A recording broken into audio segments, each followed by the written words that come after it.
میں نے B S C geology Sindh university میں کیا۔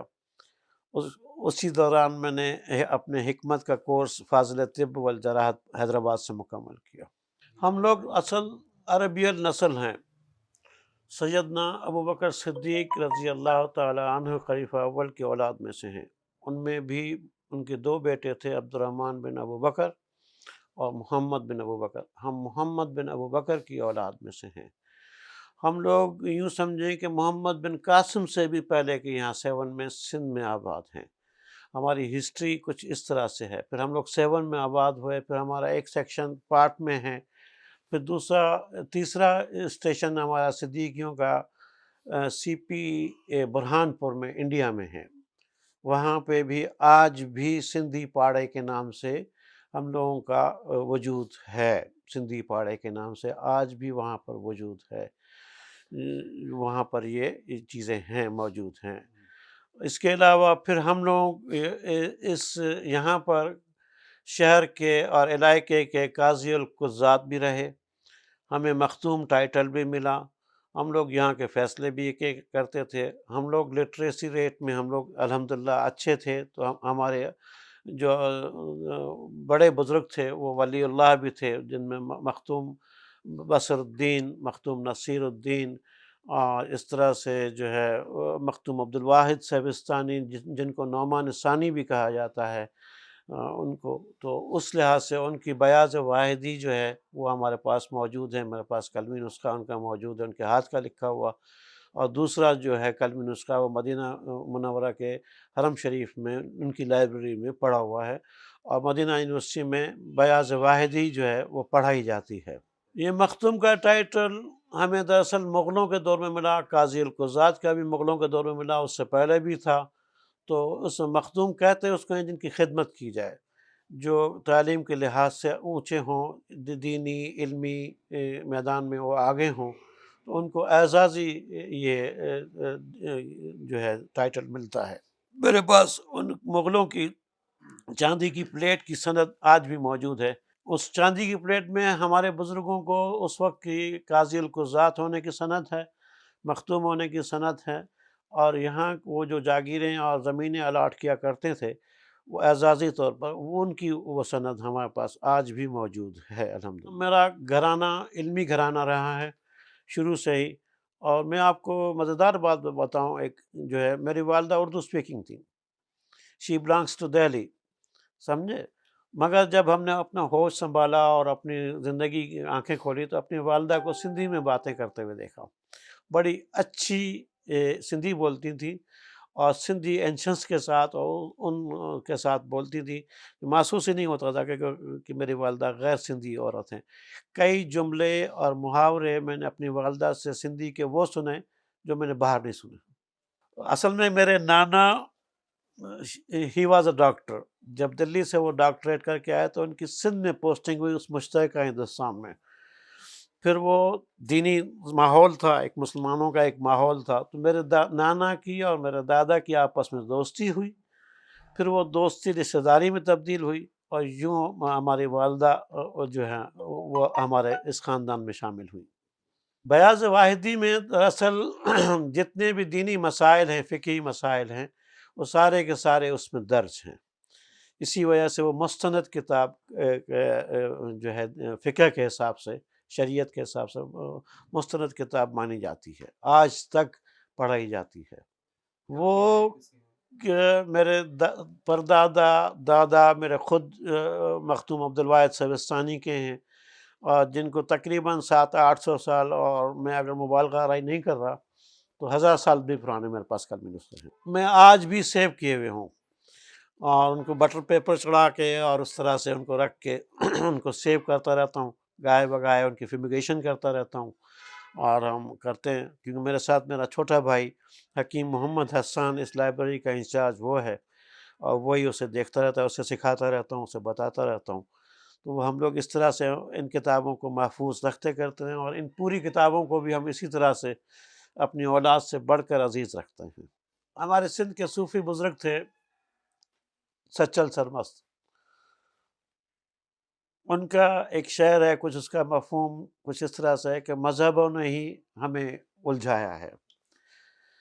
مذہب ہمیں، جبکہ یہ مذہب یہ چیزیں سکھاتا نہیں ہے، مختلف مذاہب ہمیں یہ چیزیں سکھاتے نہیں ہیں، محبت، بھائی چارہ، اس چیز کو پروان چڑھنا چاہیے۔ اب اس ڈویژن میں کیا ہوا کہ جو لوگ اس دیش کے واسی تھے، چاہے وہ ہندوستان میں، چاہے وہ سندھ میں، چاہے وہ پنجاب میں، کے پی میں، بلوچستان میں، جہاں میں، ان کو وہاں سے اکھڑنا پڑا، ان کو وہاں سے نکلنا پڑا، پھر وہاں سے ٹکراؤ شروع ہوا، اور پھر ہم لوگ اپنی حیثیت اور حیت جو ہے وہ کھونے لگے ہیں۔ ہم لوگ اب بھٹکے ہوئے ہیں، ہم لوگ مزید ڈویژنس میں ڈیوائیڈ ہوتے جا رہے ہیں، شیعہ، سنی، بریلوی، دیوبندی، وہابی، سندھی، فلانا، یہ وہ۔ That is naan sense, that is naan sense. میری نظر میں یہ ہے کہ ہمیں اپنے ایک محبت کے ساتھ، بھائی چارے کے ساتھ، ایک خلوص کے ساتھ کیوں نہ ہم ساتھ رہیں۔ اور سندھ تو اس معاملے میں بڑی سرخیز رہی ہے۔ سندھ میں کئی لوگ جو ہے، جو کئی فیملیز، جو بڑی بڑی فیملیز ہیں، جو یہاں پر اب رول بھی کر رہی ہیں، وہ سندھی نہیں ہیں، وہ لوگ باہر کے ہیں، جیسے کہ میں، جیسے کہ جی ایم سید، جیسے کہ بھٹوس، جیسے کہ جتوئیز، یہ سب کے سب باہر کے ہیں، سید، یہ سب باہر کے ہیں، قریشی، یہ سب باہر کے ہیں۔ آج وہ سندھ میں رول کر رہے ہیں، مگر they are Sindhi now, they are Sindhi now, ہاں، یہ دے آر سندھی ناؤ۔ اور ہمیں اس چیز پہ رہنا چاہیے کہ ہمیں ایک محبت اور بھائی چارے کے ساتھ رہنا چاہیے۔ جب ہم ایک دوسرے میں مکس ہو سکتے ہیں، ایک دوسرے کے ساتھ ایک کلچر میں آ سکتے ہیں، تو وائی ناٹ، وائی ناٹ۔ دیکھیں، ہمارے بچپن میں جو سندھی بولی جاتی تھی وہ سمپل اور پیور سندھی تھی، اور ہم سے پہلے جو اردو سندھی بولی جاتی تھی اس میں ہندی کی آمیزش تھی۔ اب ہماری سندھی میں جو ہے اردو کے لفظوں کی آمیزش بہت بڑھتی جا رہی ہے۔ کہتے ہیں کچھ نقاد کہ یہ ہی زبان کی رچ ہونے کا ثبوت ہے، وہ اپنے آپ میں ہر چیز کو ہضم کر رہی ہوتی ہے، یہی رچ ہونے کی۔ اب انگلش بھی اس میں آ گئی ہے، اب اور لینگویجز بھی اب آہستہ آہستہ لوگ اس میں، اب کیونکہ سندھ کے لوگ مڈل ایسٹ میں زیادہ ہیں، تو وہ عربی بھی اس میں پہلے ہی اس میں عربی ہے سندھی میں، بٹ اب یہ ہے کہ کچھ نئے الفاظ بھی اس میں شامل ہو رہے ہیں۔ میں لطیف سرکار سے بہت زیادہ متاثر ہوں، بہت زیادہ متاثر ہوں، کیونکہ اس نے وہ جو ایک لفظ جو اپیل کرتا ہے نا، سائیں صدائیں کریم تھے سندھ سرکار، عالم سب آباد کریں، وہ پوری ورلڈ کو دعا دے رہے ہیں، پوری ورلڈ کو دعا دے رہے ہیں۔ سندھ کے لیے دعا کر ہی رہے ہیں، بٹ یہ ہے کہ عالم سب آباد کریں، یہ چیز اپیل کرتی ہے لطیف سرکار کی۔ اور ان کی جتنی بھی شاعری ہے وہ ساری سروں پہ بیسڈ، یہ ایک اچھے شاعر ہونے کی ثبوت ہے، ایک اعلیٰ ترین شاعر ہونے کا ثبوت ہے کہ سروں پہ وہ جس کو گایا بھی جائے، جس کو گایا بھی جائے۔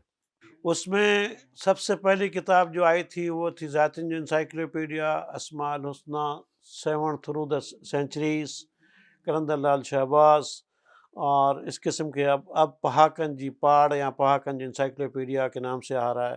اس طرح سے ایسی 5-6 کتابیں ہیں، کچھ اور پائپ لائن میں ہیں جو ریسرچ، ہم اس پہ ہمارا بورڈ بیٹھا ہوا ہے تو اگلے یہ وہ، کیونکہ اس وقت جو سب سے بڑا اہم جو پروجیکٹ ہے ہمارا وہ ہے کہاوتیں، جو ہیں اس کو اردو میں کہاوت کہتے ہیں، وہ سندھی میں وہ اس میں سندھی بھی ہے، عربی بھی ہے، فارسی بھی ہے، اردو بھی ہے، وہ سب کہاوتیں تقریباً 1000 سے پیجز سے زیادہ کی بک بن رہی ہے۔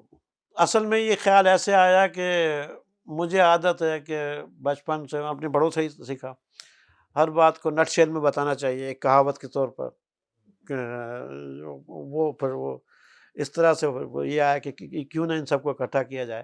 اس میں میرے ہندوستان کے دوست ہیں جو ہے رمیش برجوانی، پریم تنوانی اور مرلی دھر چندوانی، یہ لوگ وہ ہمیں وہاں سے بھی بھیجتے رہتے ہیں، ہم ان کو یہاں سے بھیجتے رہتے ہیں۔ تو اس طرح سے ایک ہمارا ایک ٹیم ہے جو اس پہ کام کر رہی ہے۔ انشاءاللہ سندھ میں اور سندھی زبان میں یہ ایک منفرد کتاب ہوگی، انشاءاللہ نایاب کتاب ہوگی۔ واٹس ایپ پہ ہم لوگ ایک دوسرے سے رابطے میں رہتے ہیں، وہ ان کے جو ہے کہاوتیں بھیجتے ہیں، یا ان کا پھر اس کی مین بھی بتاتے ہیں کہ اس کا مطلب کیا ہے۔ ہر کہاوت کے پیچھے ایک ہسٹری ہوتی ہے، ایک تاریخ ہوتی ہے۔ جی، وہ لوگ انڈیا میں جس میں پریم تنوانی،